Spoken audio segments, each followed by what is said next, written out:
Y mis hermanos, hago la pregunta, ¿qué significa realmente Cristo resucitado en nuestras vidas? Porque tiene una implicancia muy, pero muy grande e importante para nosotros. No es solamente celebrar la Semana Santa de decir Cristo ha resucitado, pero ahora vamos a ver cuál es esa implicancia de la resurrección de Cristo. ¿Qué tiene que ver con nosotros? ¿Cuál es la magnitud de esa resurrección?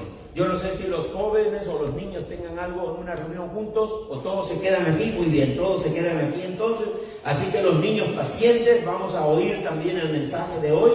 Y quiero llevarlos a lo que dice el libro de Juan, capítulo 5. Vamos a todos en nuestras Biblias, en el libro de Juan, capítulo 5. Avísenme si se me olvida algo, anunciar algo. No, ¿verdad? El concilio. Muy bien. Entonces, en el capítulo 5 del libro de Juan, versículos del 19 al 30.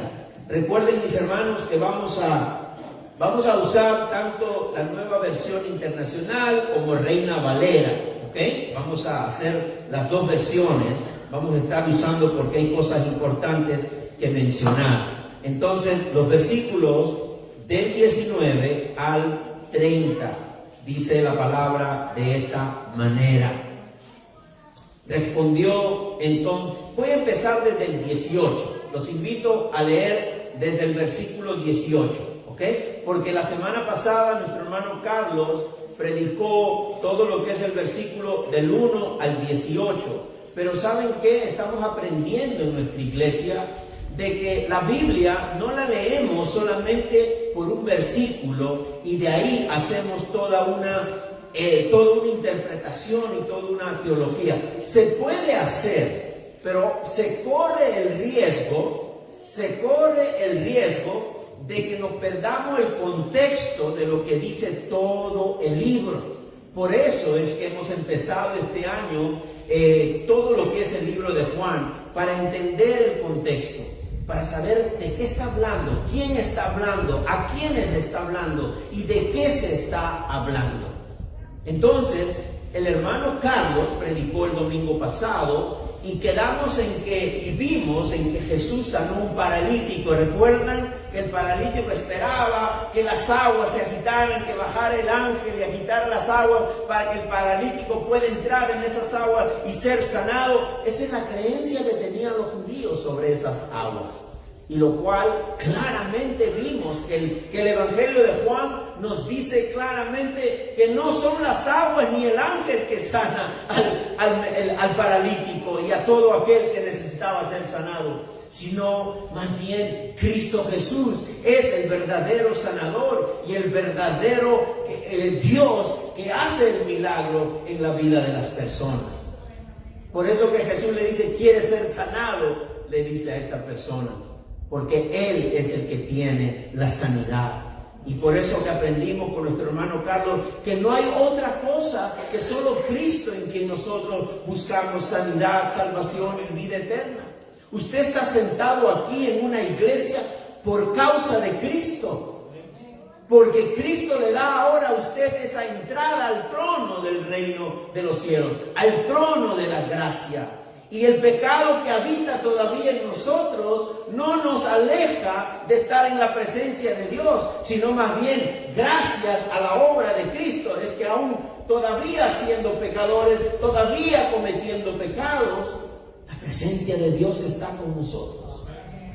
Y aquí hay una respuesta que le da el Señor, pero por eso vamos a leer desde el 18 hasta el 30. Y dice lo siguiente, voy a leer Reina Valera. Por esto pues procuraban más aún los judíos matarle, porque no solo quebrantaba el sábado, sino que también decía que Dios era su propio Padre, haciéndose igual a Dios.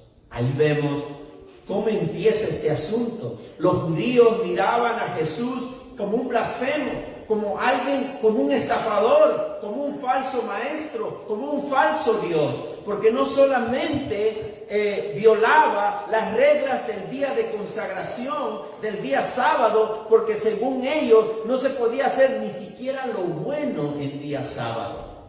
Pero no solamente eso, también querían matarlo porque decían que Jesús se autodenominaba Dios mismo. Él mismo se daba el título de Dios. Y es por eso que los judíos religiosos, los que llevaban el Torá de este tamaño debajo de sus brazos, querían matar a Jesús. Entonces, el día de hoy, Jesús responde de esta manera, versículo 19. Respondió entonces Jesús y les dijo: de cierto os digo, no puede el Hijo hacer nada por su cuenta, sino lo que ve hacer al Padre. Porque todo lo que Él hace, también lo hace igualmente el Hijo. Porque el Padre ama al Hijo y le muestra todo lo que Él hace, y le mostrará mayores obras para que vosotros os admiréis. Porque como el Padre levanta a los muertos y les da vida, así también el Hijo da vida a los que quiere. Pues ni aun el Padre juzga a nadie, sino que ha dado todo juicio al Hijo, para que todos honren al Hijo como honran al Padre. El que no honra al Hijo, no honra al Padre que le envió.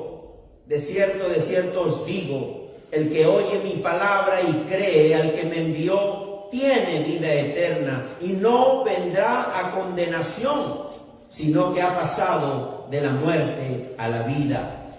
De cierto os digo, llega la hora, y ahora es, cuando los muertos oirán la voz del Hijo de Dios, y los que la oigan vivirán. Porque como el Padre tiene vida en sí mismo, así también le ha dado al Hijo el tener vida en sí mismo. Y también le dio autoridad de ejecutar juicio, por cuanto es el Hijo del Hombre. No os asombréis de esto, porque va a llegar la hora en que todos los que están en los sepulcros oirán su voz, y los que hicieron lo bueno saldrán a resurrección de vida, mas los que hicieron lo malo a resurrección de condenación. No puedo yo hacer nada por mí mismo. Según oigo, así juzgo, y mi juicio es justo, porque no busco mi voluntad, sino la voluntad del que me envió, la del Padre. Palabra de Dios. Yo sé que son varios versículos, pero vamos a tratar de reducirlo en lo que nos compete el día de hoy. Y vamos a mirarlo de dos formas. Vamos a mirarlo del 18 al 21, y ese versículo del 18 al 21, no se olvide, anote, del 18 al 21, y luego no deje de conectar los versículos 18 al 21, porque los versículos del 24 y 25, Jesús lo explica muy bien, de qué se tratan los versículos 18 al 21. Así que quiero decirles lo siguiente en el versículo 18 al 21. ¿Qué está diciendo Jesús? Jesús está afirmando que Él no puede hacer nada por sí mismo. Tómenlo en cuenta, mi hermano, mi hermana. No, Jesús no puede hacer nada por sí mismo, sino Él mismo dice: yo hago lo que veo hacer al Padre. Desde Juan capítulo 1, versículo 1, Jesús ha declarado que Él es el Verbo. Él era el Verbo. El Evangelio de Juan dice que Él era el Verbo, y el Verbo estaba con Dios, y Él era Dios. Desde el versículo 1 de Juan vemos que Jesús ya existía. Jesús ya existía. Jesús no empezó, la existencia de Jesús no empezó al momento de su nacimiento. Jesús empezó su nacimiento como hombre. Pero Jesús ya existía, y tenemos muchas pruebas de la Santa Trinidad en la Biblia, aunque nuestros amigos, ¿verdad?, testigos de Jehová, no crean en la Trinidad y otras religiones más. Pero sabemos que cuando Dios dice: hagamos al ser humano a nuestra imagen y semejanza, es que Dios no estaba solo. Estaba el Padre, el Hijo y el Espíritu Santo. ¿Cuántos dicen amén? Si usted está de acuerdo con lo que dice la palabra de Dios. Gloria a Dios. Den un aplauso al Señor si quiere aplaudir en esta mañana. Desde la eternidad, mi hermano, entiéndalo bien. Desde la eternidad Jesús ya disfrutaba de una comunión íntima con el Padre. Desde la eternidad. El Padre ama al Hijo, dice estos versículos, y le ha mostrado todas las cosas. ¿Para qué? ¿Para qué le ha mostrado todas las cosas? Para que se lleve a cabo el plan de redención. Por eso que no nos vamos a cansar en esta iglesia de decir que la Biblia es ese libro que tenemos en nuestras manos, que nos presenta desde Génesis hasta Apocalipsis ese plan de redención, ese plan de salvación para los pecadores por fe en Cristo Jesús, para salvación y vida eterna. Todas las páginas de la Biblia, desde Génesis hasta Apocalipsis, usted va a ver cómo se está llevando a cabo ese plan de redención de Dios. Así que aquí vemos que Jesús dice que no puede hacer nada si el Padre no se lo permite, si no lo ve hacer desde el Padre, y que vemos también que el Padre ama al Hijo y le ha mostrado todas las cosas para que lleve ese plan de redención. ¿Y cuál es ese plan de redención? También incluyen los milagros que vimos la semana pasada. La curación de ese hombre paralítico en el estanque también pertenece al desarrollo del plan eterno, porque a través del milagro algunas personas creyeron en Cristo. Qué lamentable que las personas crean en Jesús por vista. No. Ahora ya no podemos, nuestros tiempos no nos permiten creer en Jesús por vista, porque sabemos que Jesús está sentado a la diestra del Padre. Y qué triste es saber que un cristiano quiere vivir por vista. La palabra es clara. ¿Qué dice? El creyente vivirá por la fe. El justo vivirá por la fe, que es lo mismo. El justo es el creyente, el cristiano. ¿Qué es un justo? El que ha creído en Cristo. Ese es un justo, no el que hace justicia. El juez hace justicia, pero ese juez, si no es cristiano, no le podemos llamar justo desde el punto de vista bíblico. Desde el punto de vista de nuestra definición de lo que es justo o justa, bueno, esa es otra cosa. Por eso hay que tener cuidado con la preconcepción que tenemos de las palabras o de las cosas. Pero en fin, vemos que es el plan de redención de Dios. Ahora dice que le va a mostrar cosas mayores. Jesús va a hacer cosas mayores en Juan capítulo 5. ¿Y cuáles son esas cosas mayores? Ya Él mismo lo está declarando. La resurrección de los muertos. La resurrección de los muertos, como hoy vimos que el Padre resucitó a Cristo. La resurrección de los muertos es una de las cosas mayores que vieron mientras Cristo estaba vivo. Y el otro, que también lo veremos nosotros, el juicio final de todos los seres humanos, creyentes y no creyentes, puertorriqueños y cubanos.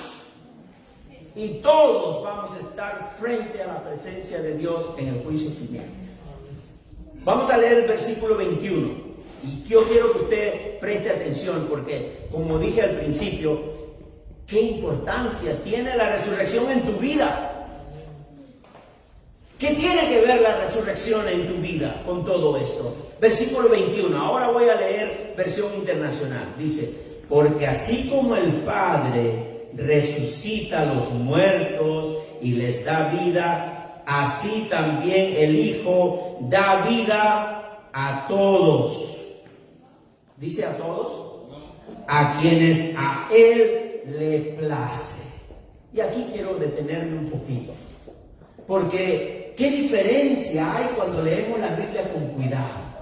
¿Verdad? Con mucho cuidado, con pausa, porque este versículo 21 nos fuerza a detenernos para no perder lo que Cristo también tiene, así como el Padre, la soberanía, que es su atributo como Hijo de Dios. Cristo es soberano. Nadie lo manda, ni nadie lo hace que tome decisiones. Él es soberano en sus decisiones. ¿Qué dice Mateo 11:27, mi hermano? Ojalá podamos verlo. Dice, todas las cosas me fueron entregadas por mi Padre. Y nadie conoce al Hijo sino el Padre. Y ni al Padre conoce alguno sino el Hijo, y aquel a quien el Hijo lo quiera revelar. A quien el Hijo lo quiera revelar. Nosotros conocemos al Padre porque Cristo nos lo ha revelado, porque a Él le ha placido revelarnos a cada uno de nosotros. Gloria a Dios. ¿Qué dice Juan 15:16? No me escogieron ustedes a mí, sino que yo los escogí a ustedes y los comisioné para que vayan y den fruto, un fruto que perdure. Así es el Padre, así el Padre les dará todo lo que les pidan en mi nombre. El Señor nos ha escogido. Yo no sé cuán agradecido usted está de que el Señor lo haya escogido. De repente, si usted tenía grandes méritos para que el Señor lo escoja, usted dice, bueno, está bien, gloria a Dios. Pero los que no teníamos méritos, yo voy a decir esta mañana, gloria a Dios que me haya escogido. Gloria al Señor por eso. Gloria a Dios, porque pregúntenme a mis amigos de infancia, yo no era ninguna joyita para que el Señor me escogiera. No tenía por qué escogerme. Es más, creo que si le hubiera preguntado a mis familiares, me hubiera dicho, no, a ese no lo escojas. Pero Él le plació escogerme. Y yo no me orgullezco de eso, sino más bien me humillo delante del Señor por haberme escogido. Mi hermano, la última potestad y autoridad del Padre la tiene Cristo. La tiene Cristo. Así como el Padre a los que quería levantaba y les daba vida en el Antiguo Testamento, así igualmente el Hijo a los que quiere da vida. Jesús explica de forma breve cómo es el proceso de pasar de la muerte a la vida. Por eso ahora enfoquémonos en los versículos 24 y 25. ¿Cómo es este proceso de pasar de la muerte a la vida? Un momento, yo todavía estoy vivo. ¿Cómo que al creer en Cristo estoy pasando de la muerte a la vida si todavía estoy vivo? Quizás es cuando me vaya de este mundo que voy a experimentar eso. Pero eso es lo lindo y lo hermoso y lo complicado de entender del Evangelio. Porque el Evangelio, el reino de los cielos, es ahora y también es en el futuro. Qué difícil entenderlo, ¿verdad? Pero es ahora. Ya estamos viviendo en el reino de los cielos. Usted ya está viviendo en el reino de los cielos. ¿Sabe por qué? Porque su presidente es Biden, yo lo sé. Yo sé que su presidente es Biden. Pero nuestro Rey de Reyes, Señor de Señores, se llama Jesús, nuestro Señor Jesucristo. Por eso es que estamos viviendo en el reino. Usted obedece a las leyes de esta sociedad. Obedezca, por favor, a la asociación. Bueno, obedezca a las leyes de la sociedad. Pero usted tiene un gobernador. Usted tiene un rey que gobierna su vida. Por eso es que usted le llama Señor. Mi Señor. Todavía le dice mi Señor. Todavía usa el adjetivo posesivo. Mi Señor. Si usted dice que es su Señor y yo digo que es mi Señor, entonces Él nos gobierna. Él nos gobierna. Y después nuestras esposas, ¿verdad? Los varones. Pero Él primero. No, mentira. Solo los peruanos no hablamos así.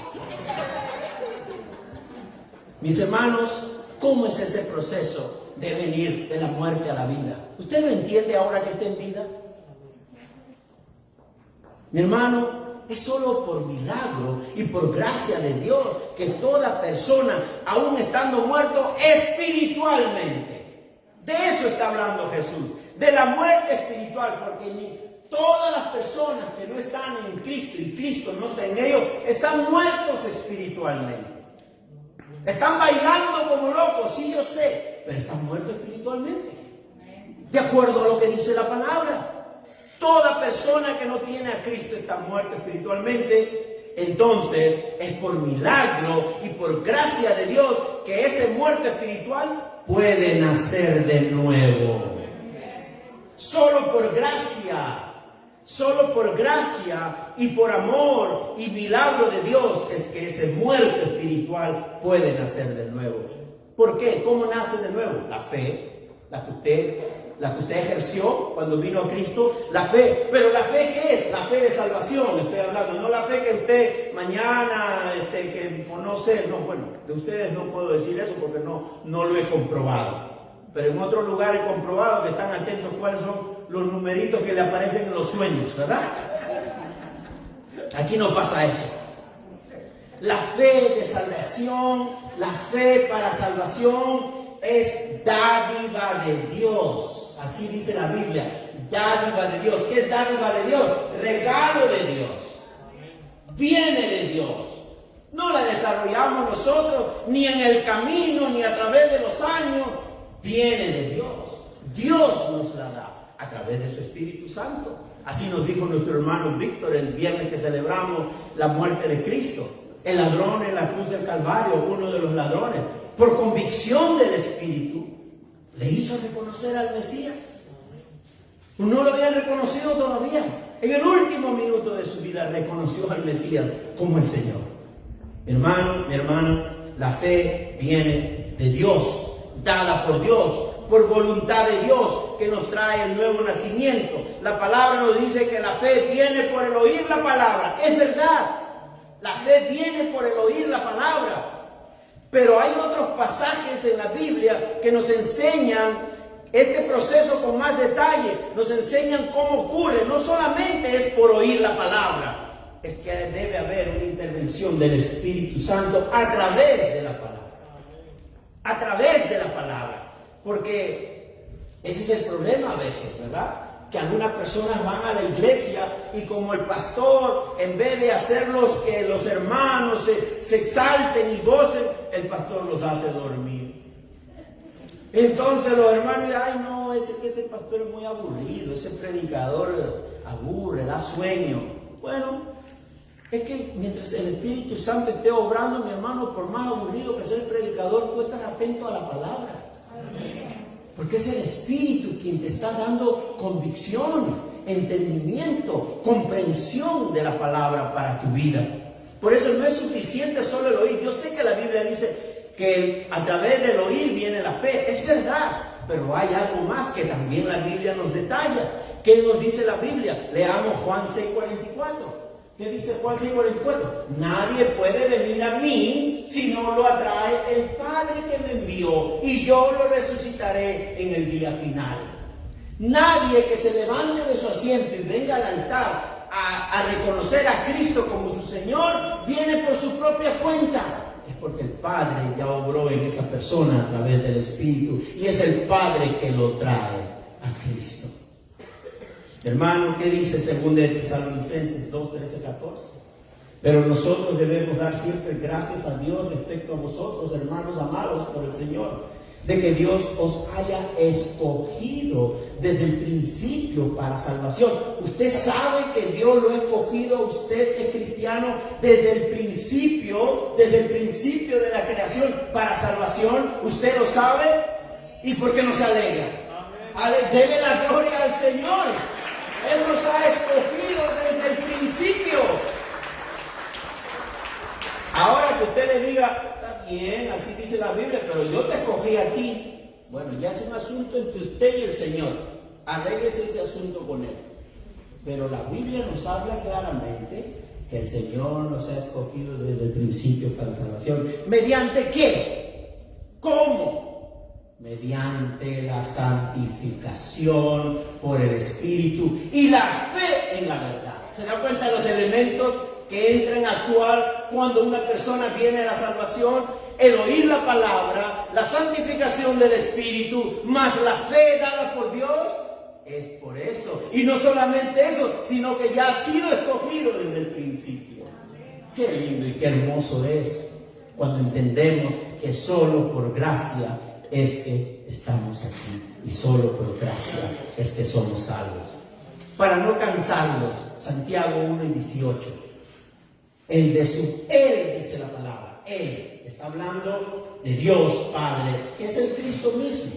Él, de su voluntad, nos hizo nacer por la palabra de verdad, para que seamos primicias de sus criaturas. Y Nueva Versión Internacional dice, por su propia voluntad. No dice por mi propia voluntad, sino por su propia voluntad nos hizo nacer mediante la palabra de verdad, para que fuéramos como los primeros y mejores frutos de su creación. Palabra de Dios. Mi hermano, mi hermana, la fe de salvación viene de Dios. La fe de salvación viene de Dios. Por eso Jesús dice, el que oye mi palabra y cree al que me envió, tiene vida eterna y no tiene condenación, mas ha pasado de muerte a vida. Por fe en Cristo hemos pasado de muerte a vida. Hemos pasado de muerte a vida. Lucas 15:32 dice, pero teníamos que hacer fiesta y alegrarnos, porque este hermano tuyo estaba muerto, dice el padre del hijo pródigo. Le dice al otro hermano, este hermano tuyo estaba muerto, pero ahora ha vuelto a la vida. Se había perdido, pero lo hemos encontrado, dice la palabra. No dice que él se ha encontrado solo, lo han encontrado. El Señor lo ha encontrado y lo ha traído nuevamente a casa. Efesios 2, versículo 1. En otro tiempo ustedes estaban muertos en sus transgresiones y pecados. ¿De quién está hablando? De todos nosotros.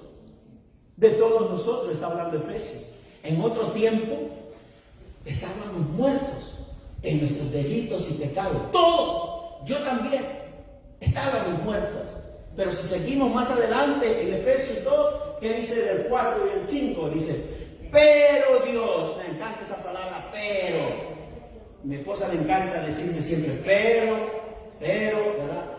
Pero Dios, ¿qué dice? Pero Dios, que es rico en misericordia, por su gran amor por nosotros, nos dio vida con Cristo, aun cuando estábamos muertos en pecado. Por gracia, ustedes han sido salvados, gloria a Dios.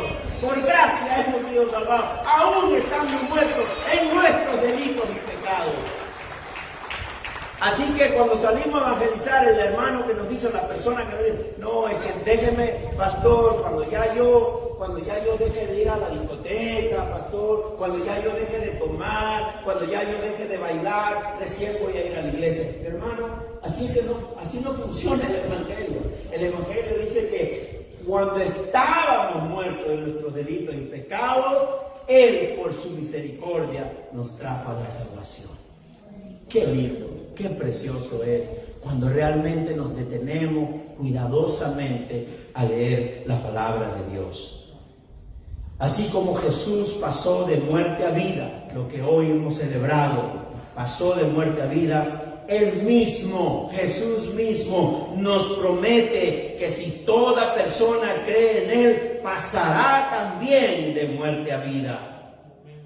¿Qué dice Jesús en esos pasajes del 24 al 25? Dice, viene la hora, sí, ya ha llegado. Un momento, Jesús, nos complica con eso. Viene la hora, como un tiempo futuro, ¿verdad? Y después dice, ya ha llegado. Total, o ya ha llegado o va a venir. Bueno, el evangelio, el reino de Dios es así. Ya está aquí, pero falta todavía un tramo para que se complete todo lo que el Señor ha prometido, sobre todo su llegada, su segunda venida. Mi hermano, mi hermana, ¿cómo es este asunto de viene la hora y si ya ha llegado? Del tiempo presente, pero a la misma vez un tiempo futuro. Es una expresión de futuro y una expresión de presente, una promesa presente y una promesa futura. El Señor nos asegura el futuro que nos espera. ¿Usted está confiado en el futuro que le espera en el Señor? Yo espero que sí, porque no confíe mucho en mí. Confíe en lo que el Señor ha prometido. Confíe en lo que el Señor ha prometido y viva bajo esa promesa. Viva bajo la promesa de Dios. Mi hermano, el cristiano no puede vivir solo de emociones. Ojo que estoy diciendo solo de emociones. El cristiano tiene que vivir por lo que la palabra dice, no por lo que dicta nuestra emoción. Porque muchas alabanzas que cantamos dicen, yo siento, es verdad, sentimos. Pero de eso no puede vivir un cristiano, de lo que siente. Porque cuidado, el corazón es engañoso. Yo puedo decir que siento muchas cosas, pero en verdad esas cosas no necesariamente son cosas reales en mi vida. El Evangelio tiene que ser vivido bajo la promesa que está escrita. Ya está escrita la promesa. Esta es la revelación del Señor. No podemos vivir por sentimientos únicamente. Por eso matrimonios. El matrimonio no se sostiene solo con sentimientos. Las flores que usted le compra a su esposa tarde o temprano se marchita. Quedó solo el recuerdo de ese lindo detalle. Compre más flores, ¿ok? Les voy a dar una florestería que es muy buena. Pero no puede sostenerse el matrimonio solo por emociones. ¿Qué hay cuando nuestras esposas se levantan con dolor de cabeza? O nosotros nos levantamos aburridos. Ah, pues hoy no te voy a llamar porque hoy estoy enojado. No. El matrimonio no puede sostenerse por emociones. El matrimonio se sostiene por la promesa, por el compromiso, por la lealtad que nos hemos comprometido y jurado en el altar. De eso se sostiene el matrimonio. Y el cristianismo también se sostiene por eso, de la promesa de Cristo. Yo creo en mi Cristo por lo que Él me ha dicho en su palabra. Aunque no lo veo, aunque no lo he visto, pero yo creo en su palabra. Mi hermano, mi hermana, entonces, una promesa presente y futura del Señor. El Señor nos asegura, ¿verdad?, que nos espera una promesa.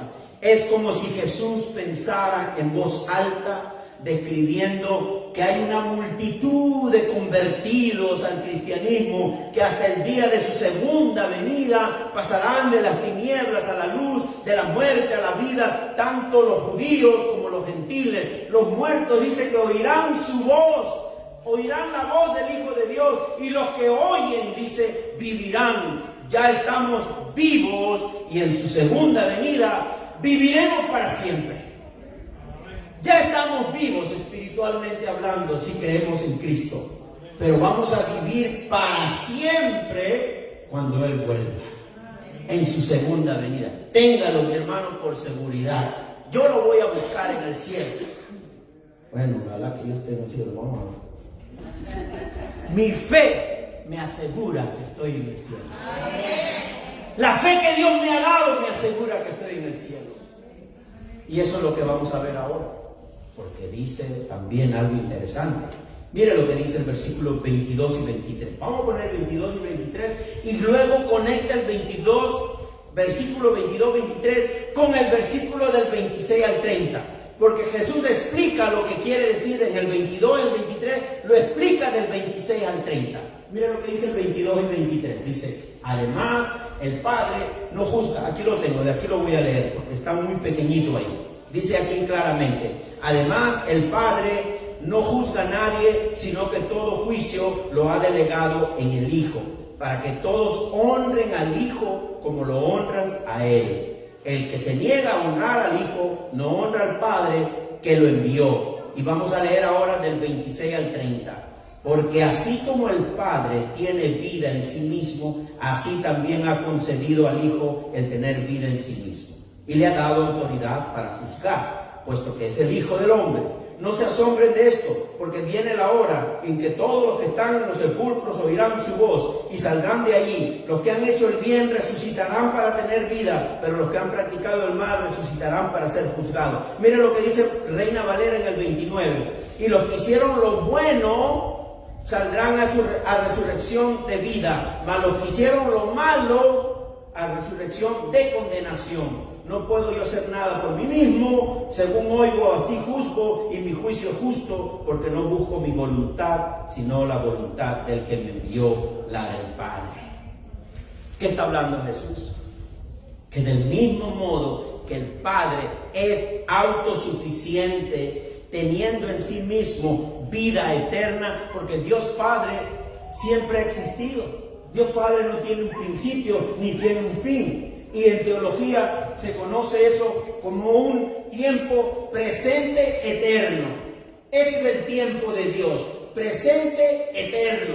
O sea, no hay pasado ni hay futuro para Dios Padre. Él ha existido siempre desde la eternidad. Él está siempre en el presente, pero está en un presente eterno. Y eso es lo lindo de tener a nuestro Dios como Padre. Porque aquí claramente nos está diciendo que el Padre tiene vida eterna, así el Hijo también tiene vida eterna. Y el Padre le ha dado al Hijo de tener esa vida en sí mismo. Y esto explica el hecho de que sea capaz de dar vida eterna. Por eso Jesús es el único que nos puede dar vida eterna. Es el único que puede hacer posible que la vida eterna también sea para nosotros. Y cuando dice los versículos 28 y 29, claramente la frase dice: todos los que están en los sepulcros oirán su voz. Todos los que están en los sepulcros. Parece indicar que cuando venga Cristo por segunda vez, no va a ser en silencio. Va a ser como el ladrón en la noche, sí, de sorpresa. Pero no va a ser en silencio, porque como los muertos van a oír su voz y va a ser en silencio.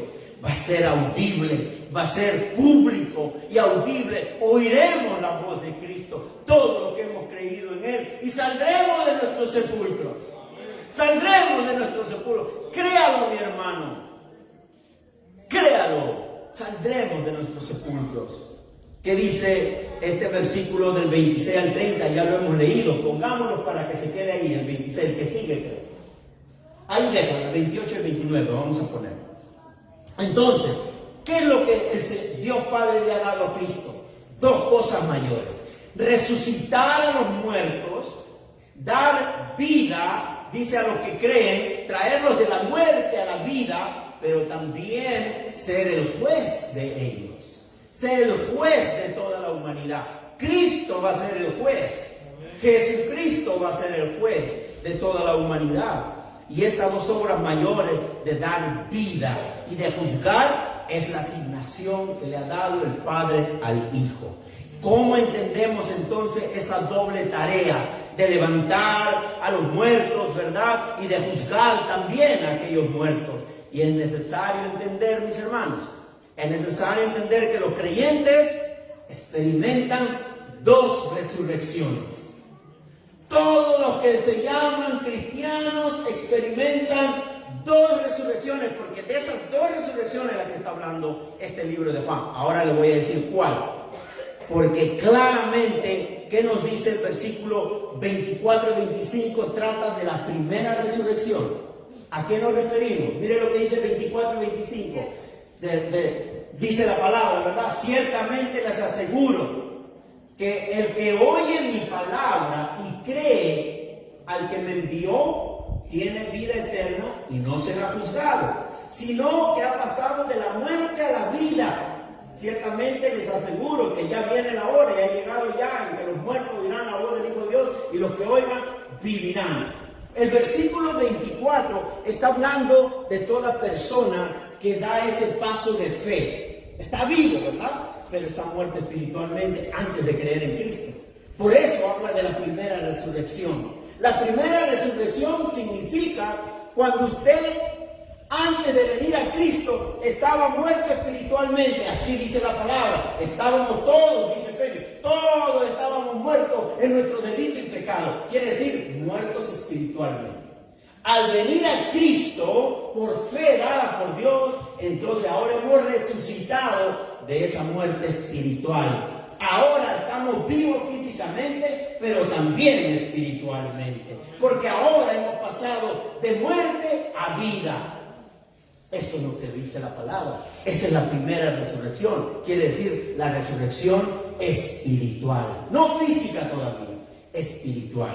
Por eso que el versículo 24 y 25 nos muestra esa resurrección, la resurrección del alma. ¿Se acuerdan cuando le decimos a los hermanos? Lo que necesita tu alma es Cristo. Tu alma está muerta, espiritualmente estás muerto. No entiendes el evangelio. Ayúdame, mi hermano. No entiendes el evangelio. ¿Por qué? Porque estás muerto espiritualmente. ¿Cómo un muerto va a entender? Tiene que vivir para entender. Tiene que estar vivo para estar atento a lo que se oye y lo que se dice. Por eso hablamos de la muerte espiritual. Por eso la Biblia y Cristo mismo habla de la muerte espiritual. Porque dice, ciertamente les aseguro que el que oye mi palabra y cree, dice, ¿ve? Y cree al que me ha enviado, tiene vida eterna y ha pasado de la muerte a la vida. Esa es nuestra primera resurrección. Hemos resucitado. Hemos experimentado la primera resurrección espiritual. Y en lo que respecta a esa resurrección espiritual, Jesús realiza su obra en el presente cuando toda persona acepta por fe a Jesús. Ahí es que experimentamos la vida espiritual. Hemos pasado de la muerte a la vida. Entonces, el versículo 28 y 29 describe la segunda resurrección.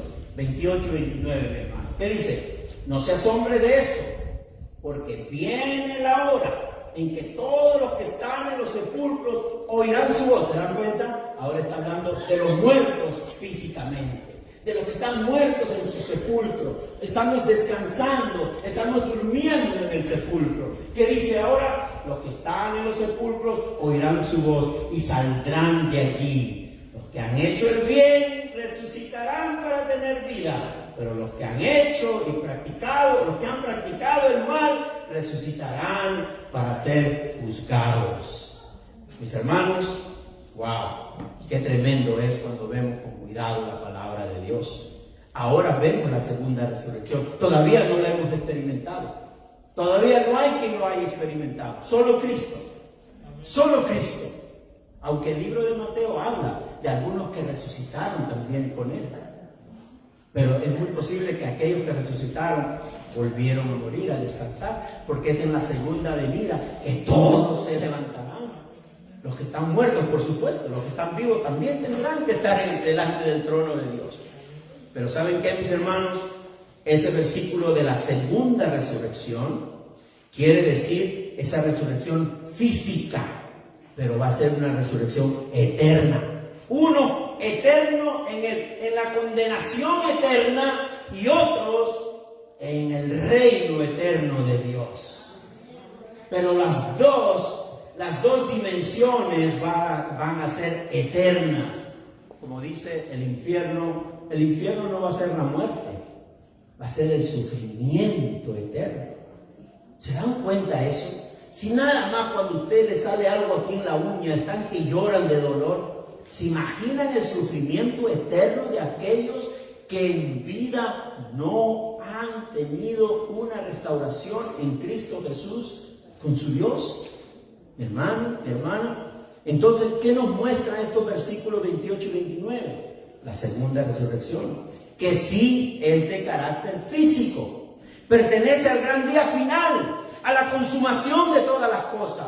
Va a ser universal. ¿Qué quiere decir eso? Que todos resucitarán de todas las naciones, tanto creyentes como incrédulos. También implica que los que fueron devorados por las fieras también resucitarán. Aquellos cristianos o aquellos impíos que cayeron en las Torres Gemelas en Nueva York en el año 2001 también resucitarán. No importa que en vida no hayas encontrado ni siquiera un pedazo de su cuerpo, pero también resucitarán. ¿De qué muertos estamos hablando? De todos los muertos. Aquellos de repente que en alguna circunstancia de accidente han sido devorados de repente por un animal salvaje. Ahora último, hace unos cuantos años recientes creo que fue, que un niño desapareció, parece que un lagarto o alguien lo arrastró en la orilla del río o de algún lugar, de algún pond, de algún estanque por ahí, y no han encontrado el cuerpo del niño. Todos van a resucitar. Así es el poder de Dios. Los que han sido devorados, los que se ahogaron y nunca han hallado sus cuerpos, también resucitarán. Todos resucitarán y todos serán juzgados, tanto para vida eterna o para condenación eterna. Eso lo decide el Señor. Pero la palabra nos enseña quiénes estamos para vida eterna y quiénes están para condenación. La Biblia es clara. Mi hermano, mi hermana, eso pertenece al día final. Los creyentes resucitarán para reinar por toda la eternidad con Cristo, en cuerpo y alma. Ojo, en cuerpo y alma. A eso sí yo no sé, porque acá nos dice a qué edad vamos a resucitar, ¿verdad? Yo no sé si es a los 20 años, 21 o a la edad que tenemos, no lo sé. Pero de que vamos a resucitar en cuerpo y en alma. Cristo resucitó en cuerpo. ¿Se acuerdan que pidió hasta de comer? Que tenía hambre. Se le presentó a sus discípulos y le dijo, tengo hambre, hay algo de comer aquí. Para que veamos que la resurrección va a ser en cuerpo y en alma. Esa es la esperanza que tenemos los hijos de Dios, los creyentes, que el Señor no nos va a dejar en el sepulcro abandonados. El Señor nos va a llamar a su presencia para vivir con Él eternamente. Eternamente. Mis hermanos, Jesús dice, el que oye mi palabra y cree ha pasado de muerte a vida. ¿Ahora entienden la importancia de la resurrección de Cristo? ¿Entendemos ahora? Esta primera resurrección empieza aquí en la tierra. La primera resurrección, que es espiritual, empieza aquí en la tierra y culmina en el cielo. Por eso que todo aquel que ha recibido a Cristo con una fe viva es participante de la primera resurrección y no tiene que temer el día del juicio cuando experimente la segunda resurrección. Jesús mismo afirma, no temas el día final si tú has creído en Él. ¿Qué dice mi hermano? El libro de Juan 6:39. Y esta es la voluntad del que me envió. Cristo está diciendo, esta es la voluntad de Dios Padre, del que me envió. Esta es la voluntad. ¿Qué dice?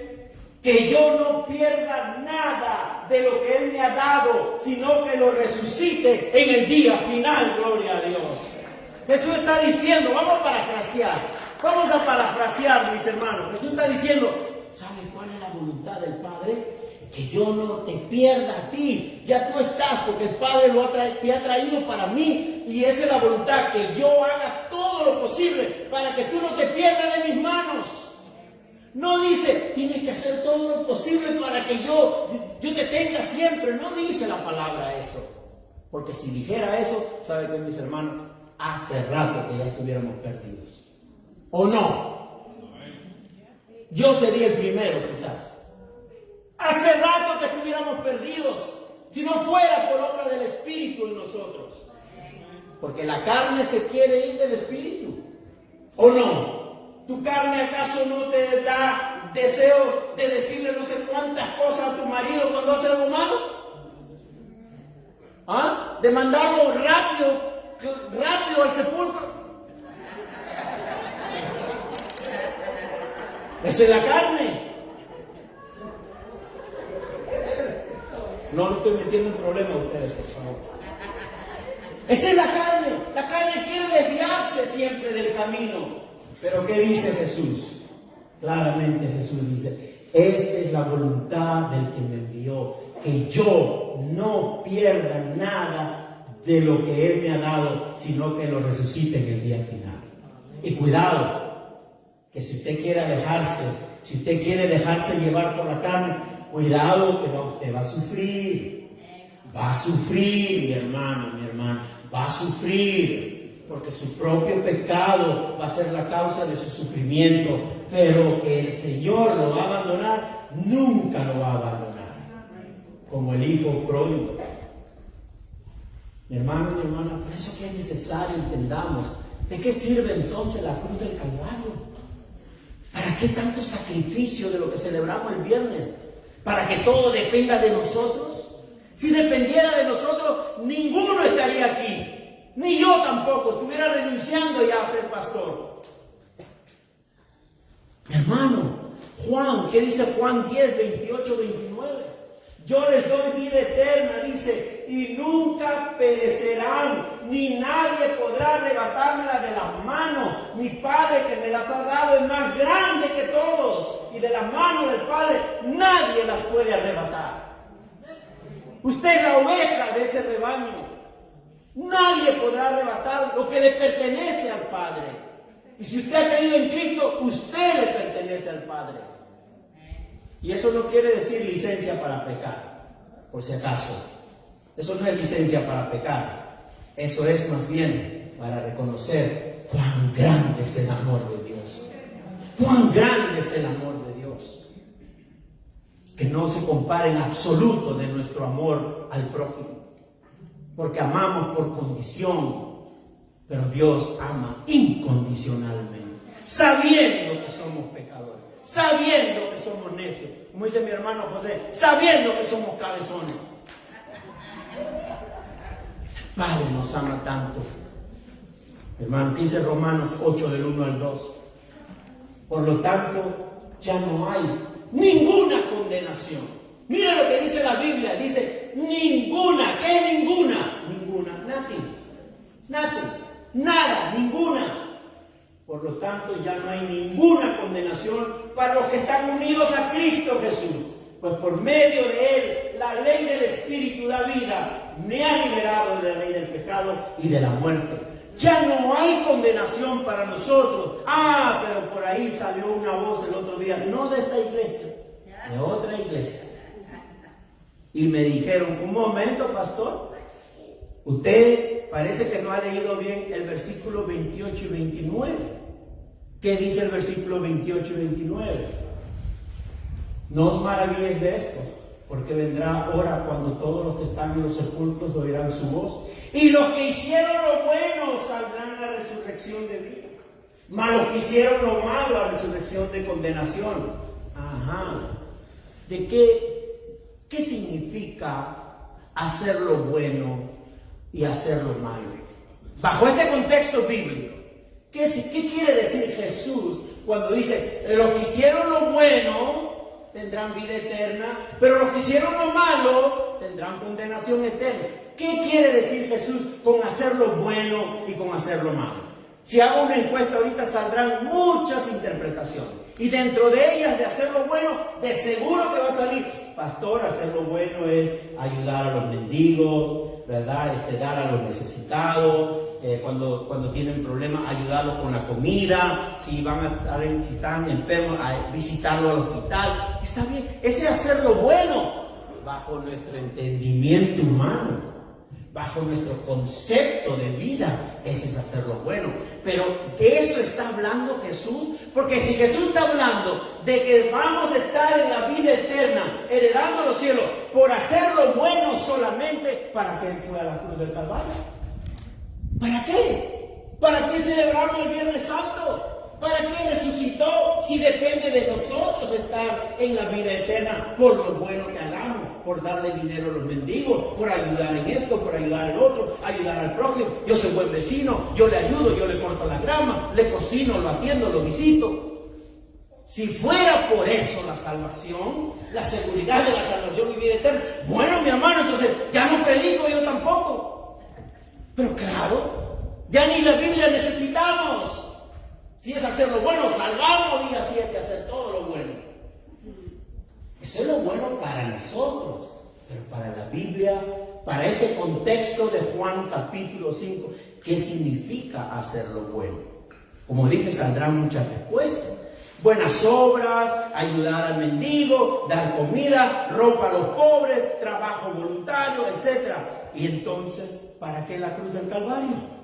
¿Qué dice Isaías 64:6 acerca de hacer lo bueno? ¿Qué dice Isaías? Dice, todos somos como gente impura. Un momento, Isaías, no me insultes. Todos somos como gente impura. Todos, dice, o sea, él también se incluye, ojo, el profeta también se incluye en el grupo. Todos somos como gente impura. Todos nuestros actos de justicia son como trapo de inmundicia. Para nosotros es una buena acción. Es más, ¿no ven en la televisión el 41 cuando sale alguien que entregó una billetera que se encontró en el taxi con $2,000? La sale ahí los reporteros con su diploma de un buen ciudadano. Trae noticia eso, la honradez. Pero eso será para nosotros algo, motivo de exaltación. Pero ¿qué dice Dios? Que aún eso es trapo de inmundicia delante de Dios. Porque no se hace para la gloria de Dios, no se hace por fe en Jesucristo y menos se hace basado en la palabra. Se hará para la gloria del que está ahí al frente, para que lo reconozcan, para que lo admiren, pero no para la gloria de Dios. ¿Qué es hacer lo bueno para Jesucristo entonces? Porque dice que los que hicieron lo bueno heredarán el reino de los cielos y vivirán eternamente. Bueno, ¿qué dice Romanos 11:6? Y si es por gracia, porque todos somos salvos por gracia, ¿están de acuerdo? Todos somos. ¿Y qué es gracia? Ya lo hemos dicho muchas veces. Gracia es un regalo. Gracia no es una recompensa. Recompensa es cuando tú trabajas y te esfuerzas para ganarlo. Eso es recompensa, premio en otras palabras. Así que cuando usted le dice a su hijo, mi hijo, yo te voy a regalar algo si sacas buenas notas, no le diga te voy a regalar, dígale te voy a premiar. Porque el regalo es incondicional. El regalo es así tú lo soportes o no, el día de su cumpleaños tú vienes con un regalito. Incondicionalmente. Regalo y premio son dos cosas diferentes. Y la gracia es un regalo incondicional de Dios. ¿Y qué dice? Y si es por gracia, ya no es por obras. Ya no es por dar ayuda a los mendigos. Ya no es por visitar a los enfermos. Eso es bueno en nuestra sociedad. Eso también es un buen fruto del Espíritu. Pero eso no es el camino de la salvación. Es la gracia. Porque si es por obras, porque tal caso dice, la gracia ya no sería gracia. ¿Se dan cuenta? Ya no sería gracia. Sería un premio. ¿Qué dice en el Efesios 2:8-9? Porque por gracia ustedes han sido salvados mediante la fe, que se la ha dado Dios, mediante la fe. Esto no procede de ustedes, sino que es regalo de Dios, no por obras, para que nadie se jacte.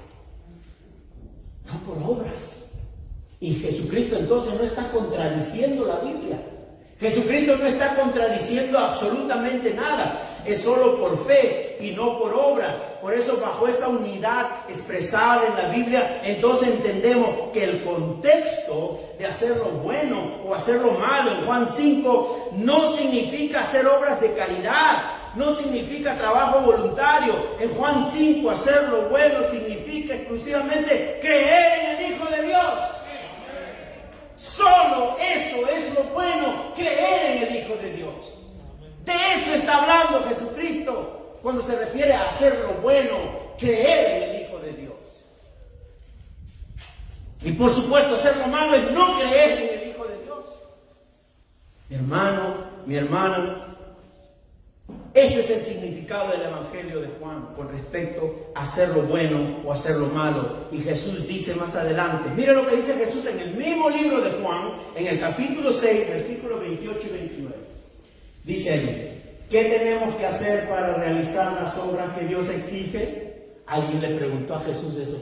Señor, ¿qué tenemos que hacer para realizar las obras que Dios exige? Porque los judíos también pensaban que hacer buenas obras eran las puertas al cielo. ¿Se dan cuenta cómo cuidaban el sábado de manera tan religiosa? ¿Se dan cuenta todo lo que ellos hacían con tal de ganarse, según ellos, o de crecer en santidad, o de estar seguros de su salvación? Ellos hacían muchas cosas que terminaron siendo legalismo. ¿Y Jesús qué le decía? Déjenme decir, no, mi hermana, hágase un ladito, porque Jesús qué le decía, camada de hipócritas. Así le decía, camada de hipócritas. Hacían toda la religiosidad que se les antojaba, pero Jesús le decía, camada de hipócritas. Por eso la palabra nos dice, cuando le hacen la pregunta a Jesús, ¿qué tenemos que hacer para realizar las obras que Dios exige? Le preguntaron, ¿qué le dice Jesús? Esta es la obra de Dios.